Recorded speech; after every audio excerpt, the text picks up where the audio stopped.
Rental agreement గురించి వచ్చే general doubts. Rental agreement rent 11 మంత్స్‌కే చేస్తారు. 12 మంత్స్ ఆర్ 3 ఇయర్స్‌కి చేసుకోవచ్చు కదా! ఒకవేళ 12 మంత్స్ అండ్ అబోవ్ ఉంటే రిజిస్ట్రేషన్ యాక్ట్ ప్రకారంగా రిజిస్ట్రేషన్ మ్యాండేటరీ అవుతుంది ఆ లీజ్ అగ్రీమెంట్‌ది. సో, మళ్ళీ ఈ రిజిస్ట్రేషన్ ఆఫీస్‌ల చుట్టూ తిరగడం ఇవన్నీ ఎందుకు అని అది 11 మంత్స్‌కే చేస్తారు. ఎన్ని రూపాయల స్టాంప్ పేపర్ మీద చేయాలి అంటే ఇదైతే ₹100 బాండ్ పేపర్ మీద చేయాలి. మీరు ఇందులో క్లియర్‌గా పాయింట్స్ రాసుకోవాలి. లైక్ రెంట్ ఎంత, అడ్వాన్స్ ఎంత, ఏ డేట్ లోపు రెంట్ ఇచ్చేయాలి, ఇవన్నీ కామన్ పాయింట్స్‌గా రాసుకోవాలి. అండ్ ఓనర్ ఒకవేళ ఫ్లాట్‌కి ఇన్స్పెక్షన్‌కి రావాలి అంటే ఎన్ని డేస్ ముందు నోటీస్ ఇవ్వాలి అనేది కూడా టర్మ్స్‌లో రాసుకోవాలి. ఇన్ కేస్ కంటిన్యూగా 2 మంత్స్ రెంట్ పే చేయకపోతే ఇల్లు ఖాళీ చేయాల్సి వస్తుంది. ఒకవేళ తను కంటిన్యూగా కడుతూ ఉంటే ఇల్లు నాదే, ఓనర్‌ని నేనే కదా అని ఇల్లు ఖాళీ చేయించాలి అన్నా ఎన్ని రోజుల ముందు నోటీస్ ఇవ్వాలి అనేది కూడా క్లియర్‌గా రాసుకోవాలి. ఇది చాలా ఇంపార్టెంట్ విషయం.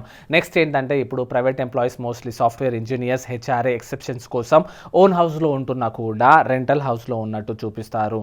వేరే వాళ్ళ పాన్ కార్డ్ పెట్టేసి వాళ్ళని ఓనర్స్‌గా చూపిస్తూ రెంటల్ అగ్రీమెంట్ క్రియేట్ చేస్తున్నారు. ఇప్పుడు ఐటీ శాఖ దాని మీద దృష్టి పెట్టింది. లీగల్‌గా కూడా ప్రాబ్లమ్స్ ఫేస్ చేయాల్సి వస్తుంది.